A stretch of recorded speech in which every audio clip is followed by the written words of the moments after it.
After all that time, I didn't learn one thing at pastry school. I learned hundreds! Hello and welcome back to the channel. I'm sorry that I have disappeared. Pastry school got super intense, and so I have mostly just been focusing on that since about October. Things really kicked it up a notch after the first month of school. So I apologize for the delay, but I am back. And now that I have all this knowledge from pastry school, I am gonna share some of that with you.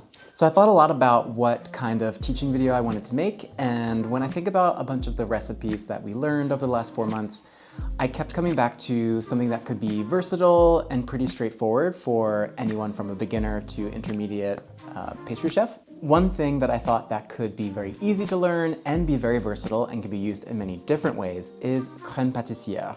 It's such a staple in the pastry world, and it's used in so many different ways and in different combinations. So I thought if I can give you a basic understanding of crème pâtissière and then point to a few other applications that you can easily get to with a base of crème pâtissière, I'll be setting you up pretty well for your first couple of adventures in the pastry kitchen. So crème pâtissière is a basic building block of French pastry. If you've ever eaten an éclair, a fruit tart, or even just a cream puff stuffed with something delicious and custardy, you've had crème pâtissière. At its core, crème pâtissière is a cooked custard. It's rich, it's smooth, and it has an ability to hold its shape. It's what gives structure and flavor to so many of the desserts you've had at a French patisserie, and once you master it, an entire world of possible French pastries opens up to you. The base is surprisingly simple. You have milk for richness, egg yolks for body, sugar for sweetness, a starch for thickening, and then vanilla for a nice aroma. But what really matters, and what I'm hoping to show you today, is the process for combining all of those ingredients together properly to get to that end result of an unctuous, luxurious, delicious custard that you can use to fill whatever French pastry you're coming up with. So stick around, follow along with me, and I hope that you enjoy this video where I get to share a little bit of what I've learned the last 4 months. It's just scratching the surface, but best to learn this early on so that you can use it over and over again as you learn more and more recipes. All right, so first things first, let's talk about ingredients. So in a nice big pot, I have 500 grams of whole milk.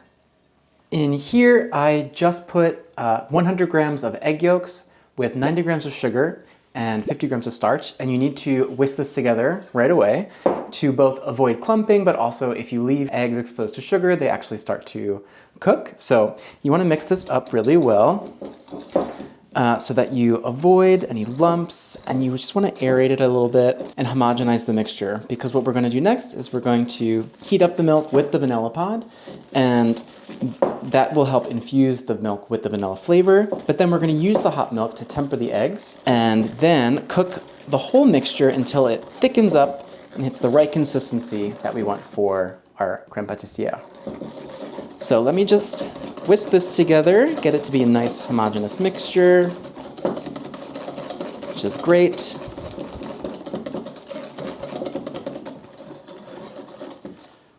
Okay, that's good, nice and homogeneous. And now let's heat up the milk.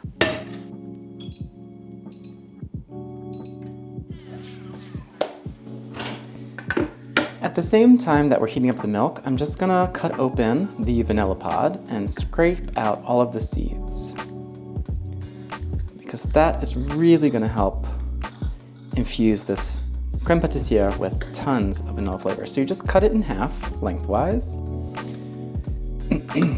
and then you take your knife and you scrape with the backside of your knife along the length of the vanilla.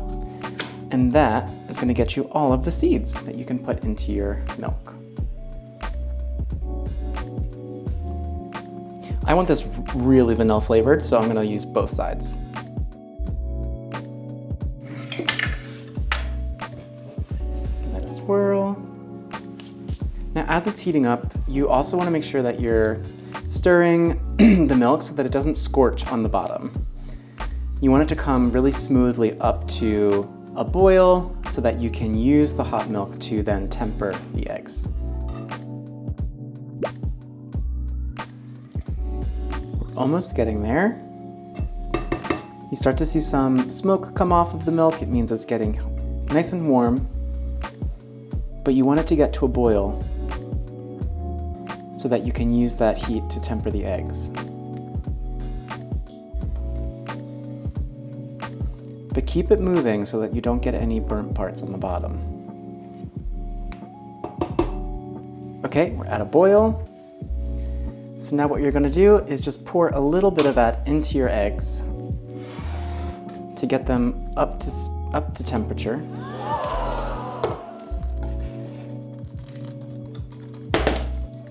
Sorry for the spill, but you wanna mix it in, bringing this egg mixture closer to the temperature of your milk so that you don't curdle your eggs. You're slowly bringing them up to temperature rather than quickly, which might risk having scrambled eggs. So now bring it back onto the heat, although I need to clean this up.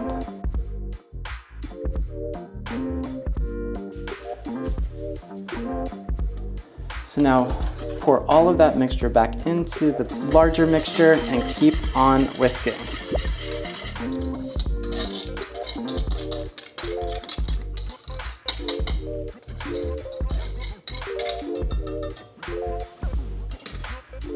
Really try to get everything you can back into the bowl. Okay, and now you just want to bring it up to a boil. Best to switch to a whisk at this point.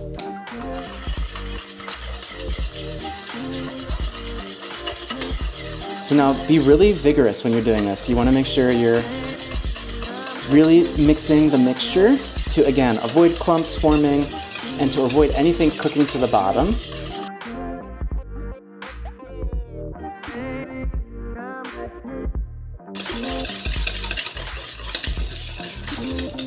Okay, so you're seeing it's getting nice and thick.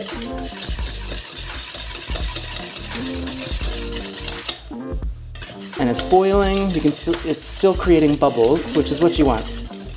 So that's good. I'm going to take it off the heat. Keep mixing it a little bit.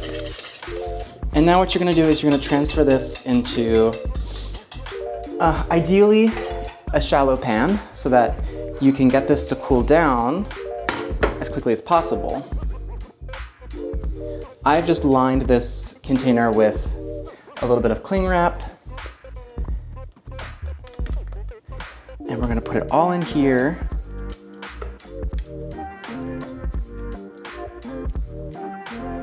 And then we're going to put this mixture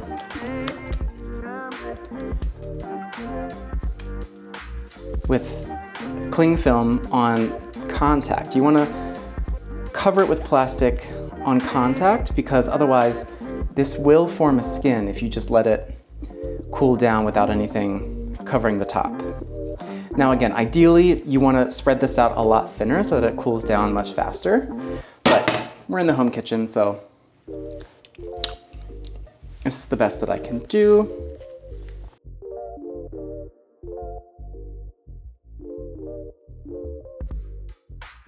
Okay, so now we have our crème pâtissière freshly cooked.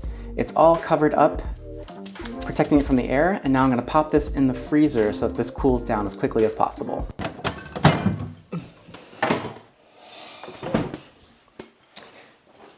Okay, and we're back. It is the next day. I have rested my crème pâtissière in the fridge overnight. I did a first 10 to 15 minute blast in the freezer, try to cool it down really quickly, and then out of the freezer, because if you put it in the freezer, it will ruin your crème pâte, because if it gets too cold and it sort of breaks the emulsion and it becomes grainy. So you want to freeze it for 10 to 15 minutes, bring it down in temperature, and then just let it stay in the fridge. So as you can see, it's still really soft and pliable, great feel, great texture, but you can't just use it straight out of the fridge. You need to loosen it up, or in French we say détendre, so that you can have a nice, delicious, fluffy, pipeable crème pâtissière. So that's what I'm gonna do now. This is actually a second batch that I made of crème pâtissière, because the first batch that I made, guess what I did? I actually forgot about it in the freezer, which is why I'm telling you not to do that. So yeah, it definitely tightened up and it became a little bit grainy, so it wasn't ideal, but I still ended up using it to fill some éclairs that I made for Joe, And it was fine, mostly because we had it sort of the next day and it was covered with a nice chocolate ganache, so you weren't super aware of the texture, but it definitely wasn't as smooth as it could be. So I decided to make another batch of crème pâtissière. And this one is actually my roasted banana crème pâtissière. It's the same recipe as making traditional crème pâtissière, but you have a couple steps before you can do the regular process, which is roasting your bananas in the oven with some spices and some sugar, and then using those roasted bananas to infuse your milk beforehand. So it's just a couple additional steps, but it really makes this delicious, delicious banana custardy crème pâtissière. Okay, so to détendre the crème pâtissière, all you need to do is put it into a bigger bowl. Boop! And now we're going to whisk it up to make it nice and smooth. Ta-da! So start by just sort of like breaking it up a bit with the whisk, and then once it's kind of not just in a puck, in a disc shape, you can start whisking vigorously. As you can see, so it's, it's still really cold and kind of chunky, so I'm just gonna keep mixing this.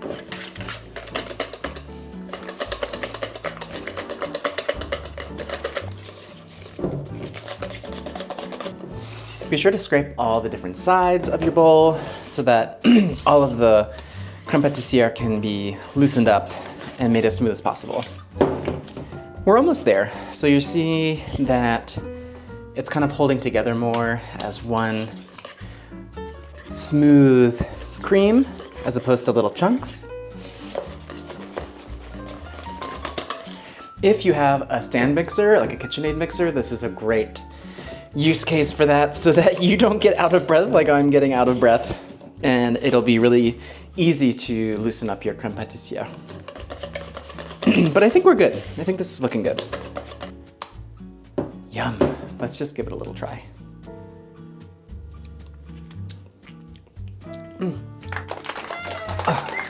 It's so banana-y. It's so creamy and smooth. You definitely get the little hints of cinnamon and brown sugar that I used to roast the bananas. You're also getting the vanilla, because I added some vanilla into the crème pâtissière. But yeah, so this is looking good. At this stage, now that it is a deliciously whipped crème pâtissière, you can make a bunch of other types of cream. 3 right off the bat that you can do with this crème pâtissière, even if it is banana crème pâtissière, is you could make crème de bleuette. So that's where you combine crème pâtissière with whipped cream and a little bit of gelatin, which is nice and light. Then you could also make crème chibouste, which is actually Italian meringue with gelatin mixed into crème pâtissière. There's also crème mousseline. Crème mousseline is just crème pâtissière mixed with softened butter.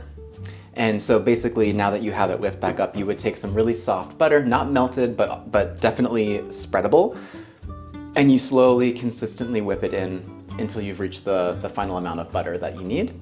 So that's crème mousseline.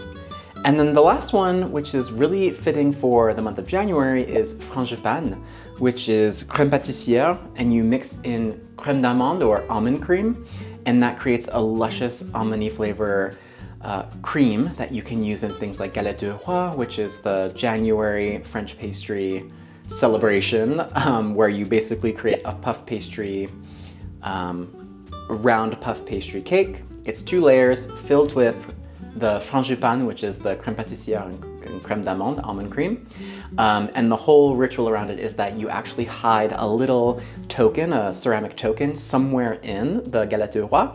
And everyone starts taking their slices, and whoever ends up getting the slice with the little token, which is called a fève, they become the king or queen of the evening.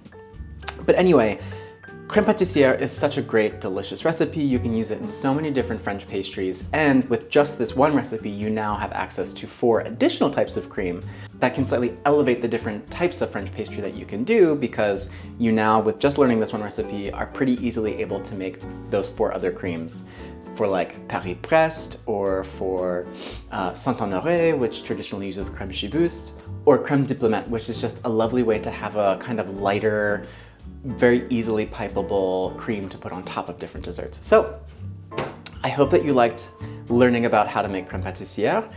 I hope that my mistakes have helped you learn what not to do and what to avoid.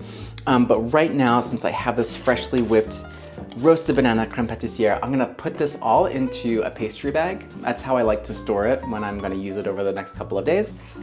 Pastry school really hammered it into your head to get every last bit out, so I'm trying my best. Not too bad, hey? So now you have it in the bag, you turn the sides back around, pull out the pastry tip, and then you want to just sort of lightly pat this. And that helps get rid of, again, air bubbles, which are your worst enemy when you're trying to be precise and very smooth with anything that you're piping. So there, we got the air bubbles out. Now you just want to push the pastry cream down and it'll start to come out. You can see, look at that. Oh, there you go. So that's as easy as it gets, really.